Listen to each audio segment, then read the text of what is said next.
In this period of redefining development models, establishing a new global partnership, I just wondered what can the various stakeholders do, and that's OEC donors, it's emerging countries, it's private sector actors. What would be your key message there to some of these actors on how to work together to more effectively finance change? First is intelligent blending. It's about pulling together private and public. It's about pulling together national and international. And there is no contradiction. All of this has to be blended, put together, mixed together. It's like shaking to prepare a cocktail that is as effective as possible. It's about multilaterals and bilaterals. It's not just, let's go the bilateral route and let's go, this company is going to invest in this country and solve this country's problems. I think we have to be honest with ourselves. It will take an effort at also putting together intelligently multilateral and bilateral efforts. First and foremost is about changing mentalities.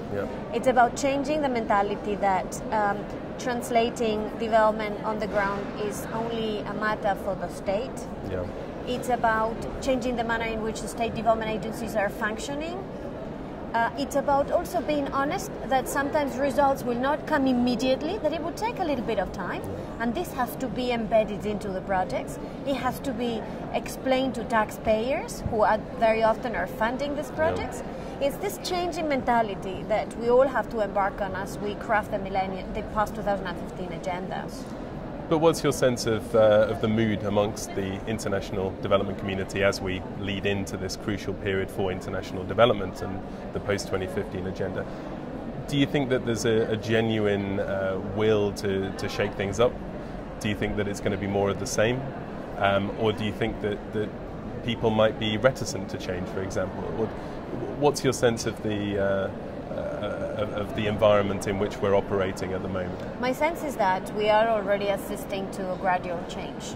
What we have to make sure is that we have an umbrella under which we place all these elements in a coherent way for maximum impact. It's no use if one country does it and 10 don't do it. This has to be part of the consensus building in the post-2015 world. And on the subject of financing models, I wondered what you thought about the model of blending loans and grants.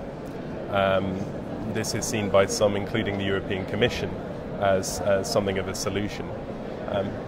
But it's not a silver bullet, is it? No, listen, we have to start from the recognition that we will always need a certain amount of aid, a certain amount of grants, and there's going to be a certain amount that will come in loans. Why? Because there are needs that no one else other than international solidarity will take care of, and there are needs that the private sector or the state guaranteeing the private sector can very well take care of. And we are seeing this on the ground. Example, it's very difficult to have, I visited 4 months ago Liberia before this Ebola outbreak. What I saw on the ground is a huge potential in agriculture, very little investment, either foreign or domestic, into agricultural rural development. Only 15 tractors in a country which has the size of Liberia. It's quite striking. It's striking. Why is it? The private sector sees it as too risky.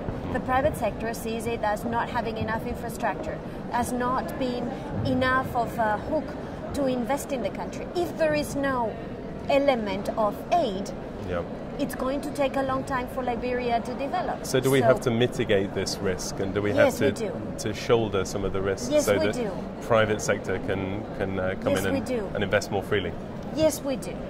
There has to be an aid component to it, and then there has to be a private sector component to it. The agricultural development, rural development in Liberia is very promising. It has fertile ground, it has incredible water resources, but there has to be an initial startup investment, and this is probably best done by international solidarity aid. So the starting point has to be clear for all these blending mechanisms, is that there is a place for aid and there is a place for private sector or public initiatives in the form of loans, in the forms of equity, capital, financing, but blended intelligent for maximum impact.